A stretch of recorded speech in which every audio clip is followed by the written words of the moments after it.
जय श्री कृष्ण। अध्याय 3 श्लोक 11। अनुवाद। यज्ञों के द्वारा प्रसन्न होकर देवता तुम्हें भी प्रसन्न करेंगे और इस तरह मनुष्यों तथा देवताओं के मध्य सहयोग से सबों को संपन्नता प्राप्त होगी। तात्पर्य। देवतागण सांसारिक कार्यों के लिए अधिकार प्राप्त प्रशासक हैं। प्रत्येक जीव द्वारा शरीर धारण करने के लिए आवश्यक वायु, प्रकाश, जल तथा अन्य सारे वर उन देवताओं के अधिकार में हैं, जो भगवान के शरीर के विभिन्न भागों में असंख्य सहायकों के रूप में स्थित हैं। उनकी प्रसन्नता तथा अप्रसन्नता मनुष्यों द्वारा यज्ञ की संपन्नता पर निर्भर है। कुछ यज्ञ किन्हीं विशेष देवताओं को प्रसन्न करने के लिए होते हैं, किंतु जो भी सारे यज्ञों में भगवान विष्णु को प्रमुख भोक्ता की भांति पूजा जाता है। भगवद गीता में यह भी कहा गया है कि भगवान कृष्ण स्वयं सभी प्रकार के यज्ञों के भोक्ता हैं। अतः समस्त यज्ञों का मुख्य प्रयोजन यज्ञपति को प्रसन्न करना है। जब ये यज्ञ सुचारू रूप से संपन्न किए जाते हैं तो विभिन्न विभागों के अधिकारी देवता प्रसन्न होते हैं और प्राकृतिक पदार्थों का अभाव नहीं रहता। यज्ञों को संपन्न करने से अन्य लाभ भी होते हैं, जिनसे अंततः भवबंधन से मुक्ति मिल जाती है। यज्ञ से सारे कर्म पवित्र हो जाते हैं, जैसा कि वेद वचन है। यज्ञ से मनुष्य के खाद्य पदार्थ शुद्ध होते हैं। शुद्ध भोजन करने से मनुष्य जीवन शुद्ध हो जाता है। जीवन शुद्ध होने से स्मृति के सूक्ष्म तंतु शुद्ध होते हैं और स्मृति तंतुओं के शुद्ध होने पर मनुष्य मुक्ति मार्ग का चिंतन कर सकता है और ये सब मिलकर कृष्ण भावनामृत तक पहुंचाते हैं, जो आज के समाज के लिए सर्वाधिक आवश्यक है। श्लोक 12। अनुवाद। जीवन की विभिन्न आवश्यकताओं की पूर्ति करने वाले विभिन्न देवता यज्ञ संपन्न होने पर प्रसन्न होकर तुम्हारी सारी आवश्यकताओं की पूर्ति करेंगे, किंतु जो इन उपहारों को देवताओं को अर्पित किए बिना भोगता है वह निश्चित रूप से चोर है। तात्पर्य। देवतागण भगवान विष्णु द्वारा भोग सामग्री प्रदान करने के लिए अधिकृत किए गए हैं। अतः नियत यज्ञों द्वारा उन्हें अवश्य संतुष्ट करना चाहिए। वेदों में विभिन्न देवताओं के लिए भिन्न भिन्न प्रकार के यज्ञों की संतुति है, किंतु वे सब अंततः भगवान को ही अर्पित किए जाते हैं। किंतु जो यह नहीं समझ सकता कि भगवान क्या है, उसके लिए देव यज्ञ का विधान है। अनुष्ठानकर्ता के भौतिक गुणों के अनुसार वेदों में विभिन्न प्रकार के यज्ञों का विधान है। विभिन्न देवताओं की पूजा भी उसी आधार पर अर्थात गुणों के अनुसार की जाती है। उदाहरणतः मांसाहारियों को देवी काली की पूजा करने के लिए कहा जाता है, जो भौतिक प्रकृति की ओर की घोर रूपा है और देवी के समक्ष पशु बलि का आदेश है। किंतु जो सतोगुणी है, उनके लिए विष्णु की दिव्य पूजा बताई जाती है। अंततः समस्त यज्ञों का ध्येय उत्तरोत्तर दिव्य पद प्राप्त करना है। सामान्य व्यक्तियों के लिए कम से कम 5 यज्ञ आवश्यक है, जिन्हें पंचम महायज्ञ कहते हैं। किंतु मनुष्य को यह जानना चाहिए कि जीवन की सारी आवश्यकताएं भगवान के देवता प्रतिनिधियों द्वारा ही पूरी की जाती है। कोई कुछ बना नहीं सकता। उदाहरणतः मानव समाज के भोज्य पदार्थों को ले। इन भोज्य पदार्थों में शाकाहारियों के लिए अन्न, फल, शाक, दूध, चीनी आदि हैं, तथा मांसाहारियों के लिए मांसादि, जिनमें से कोई भी पदार्थ मनुष्य नहीं बना सकता। एक और उदाहरण लें। यथा ऊष्मा, प्रकाश, जल, वायु आदि जो जीवन के लिए आवश्यक हैं, इनमें से किसी को बनाया नहीं जा सकता। परमेश्वर के बिना न तो प्रचुर प्रकाश मिल सकता है, न चांदनी, वर्षा या प्रातःकालीन समीर ही, जिनके बिना मनुष्य जीवित नहीं रह सकता। स्पष्ट है कि हमारा जीवन भगवान द्वारा प्रदत्त वस्तुओं पर आश्रित है। यहाँ तक कि हमें अपने उत्पादन उद्यमों के लिए अनेक कच्चे मालों की आवश्यकता होती है, तथा यथा धातु, गंधक, पारद, मैगजीन तथा अन्य अनेक आवश्यक वस्तुएं, जिनकी पूर्ति भगवान के प्रतिनिधि इस उद्देश्य से करते हैं कि हम इनका समुचित उपयोग करके आत्म साक्षात्कार के लिए अपने आप को स्वस्थ एवं पुष्ट बनाएं, जिससे जीवन का चरम लक्ष्य अर्थात भौतिक जीवन संघर्ष से मुक्ति प्राप्त हो सके। यज्ञ संपन्न करने से मानव जीवन का यह लक्ष्य प्राप्त हो जाता है। यदि हम जीवन उद्देश्य को भूलकर भगवान के प्रतिनिधियों से अपने इंद्र तृप्ति के लिए वस्तुएं लेते रहेंगे और इस संसार में अधिकाधिक फंसते जाएंगे, जो कि सृष्टि का उद्देश्य नहीं है, तो निश्चय ही हम चोर हैं और इस तरह हम प्रकृति के नियमों द्वारा दंडित होंगे। चोरों का समाज कभी सुखी नहीं रह सकता, क्योंकि उनका कोई जीवन लक्ष्य नहीं होता। चोरों का समाज कभी सुखी नहीं रह सकता, क्योंकि उनका कोई जीवन लक्ष्य नहीं होता। भौतिकवादी चोरों का कभी कोई जीवन लक्ष्य नहीं होता। उन्हें तो केवल इंद्र तृप्ति की चिंता रहती है। वे नहीं जानते कि यज्ञ किस तरह किए जाते हैं, किंतु चैतन्य महाप्रभु ने यज्ञ संपन्न करने की सरलतम विधि का प्रवर्तन किया। यह है संकीर्तन यज्ञ, जो संसार के किसी भी व्यक्ति द्वारा जो कृष्ण भावनामृत के सिद्धांतों को अंगीकार करता है, संपन्न किया जा सकता है। श्लोक 13। अनुवाद। भगवान के भक्त सभी प्रकार के पापों से मुक्त हो जाते हैं, क्योंकि वे यज्ञ में अर्पित किए भोजन यानी कि प्रसाद को ही खाते हैं। अन्य लोग जो अपने इंद्र सुख के लिए भोजन बनाते हैं, वे निश्चित रूप से पाप खाते हैं। तात्पर्य। भगवत भक्तों का या कृष्ण भावना भावित पुरुषों को संत कहा जाता है। वे सदैव भगवत प्रेम में निमग्न रहते हैं, जैसा कि ब्रह्मा संहिता में कहा गया है। संतगण श्रीमद् गोविंद, श्री भगवान गोविंद समस्त आनंद के दाता या मुकुंद मुक्ति के दाता या कृष्ण सबों को आकृष्ट करने वाले पुरुष के प्रगाढ़ प्रेम में मग्न रहने के कारण कोई भी वस्तु परम पुरुष को अर्पित किए बिना ग्रहण नहीं करते।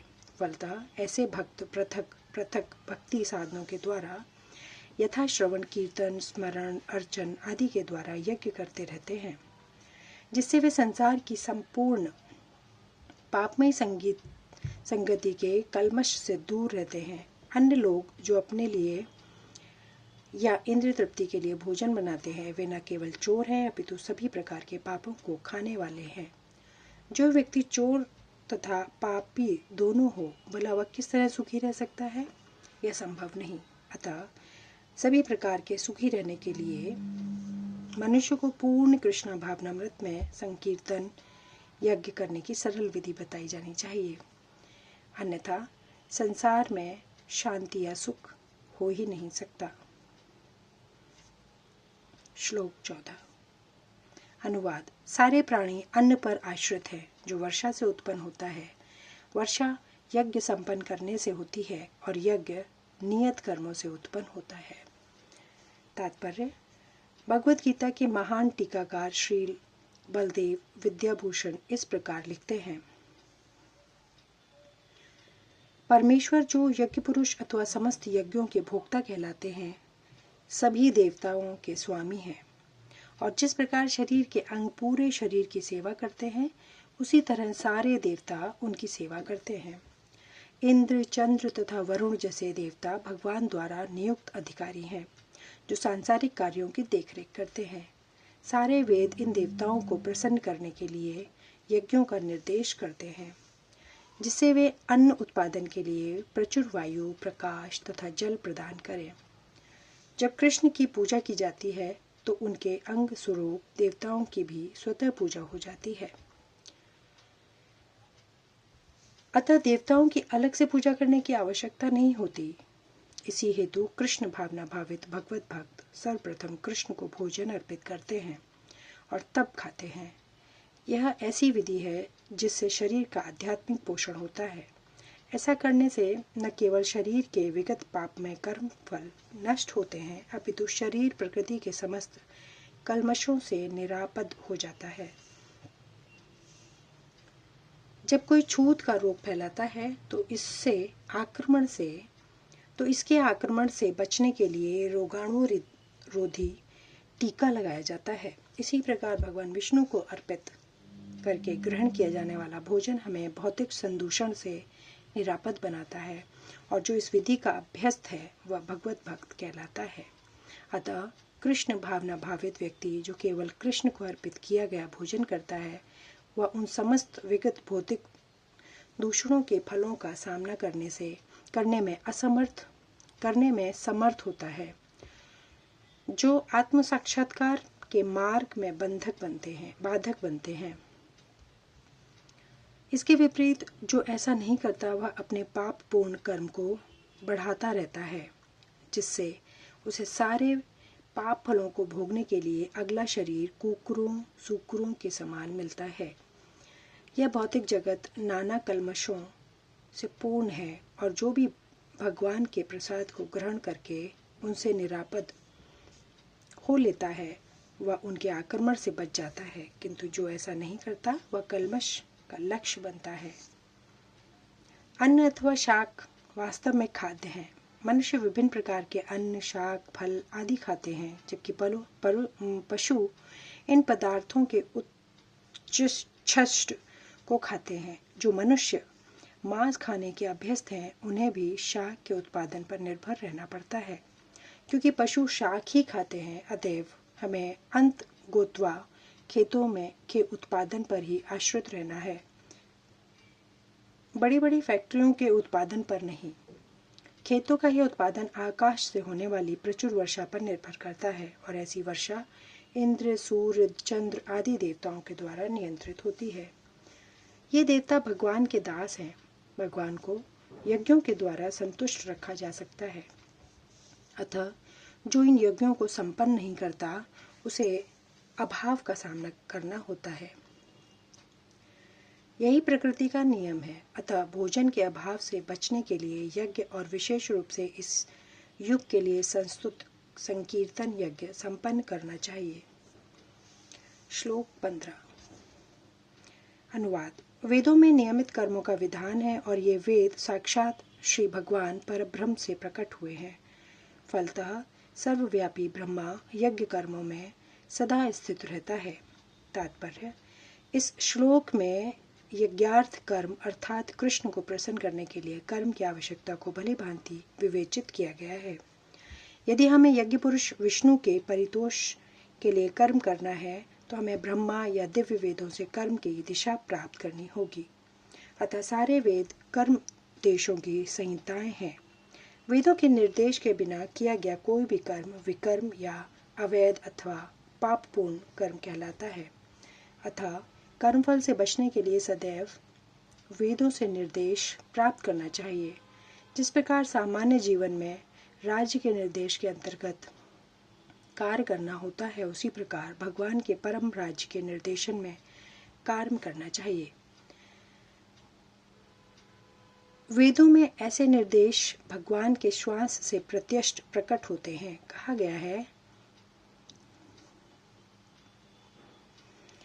ब्रह्मा संहिता से प्रमाणित होता है कि सर्वशक्तिमान होने के कारण भगवान अपने श्वास के द्वारा बोल सकते हैं। अपने प्रत्येक इंद्रिय के द्वारा अन्य समस्त इंद्रियों के कार्य संपन्न कर सकते हैं। दूसरे शब्दों में भगवान अपनी निश्वास के द्वारा बोल सकते हैं, और वे अपने नेत्रों से गर्भाधान कर सकते हैं। वस्तुतः यह कहा जाता है कि उन्होंने प्रकृति पर दृष्टिपात किया है और समस्त जीवों को गर्भस्थ किया है। इसी तरह प्रकृति के गर्भ में बुद्धिजीवियों को प्रविष्ट करने के पश्चात उन्होंने उन्हें वैदिक ज्ञान के रूप में आदेश दिया, जिससे वे भगवत धाम वापस जा सके। हमें यह सदैव स्मरण रखना चाहिए कि प्रकृति में सारे बुद्धिजीव भौतिक भोग के लिए इच्छुक रहते हैं, किंतु वैदिक आदेश इस प्रकार बनाए गए हैं कि मनुष्य अपनी विकृत इच्छाओं की पूर्ति कर सकता है और तथाकथित सुख भोग पूरा करके भगवान के पास लौट सकता है। बुद्धिजीवी जीवों के लिए मुक्ति प्राप्त करने का यह सुनहरा अवसर होता है। अतः उन्हें चाहिए कि कृष्ण भावना भावित होकर यज्ञ विधि का पालन करें।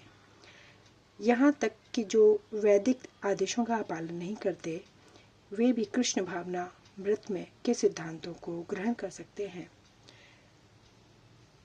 जिससे वैदिक यज्ञों या कर्मों की पूर्ति हो जाएगी।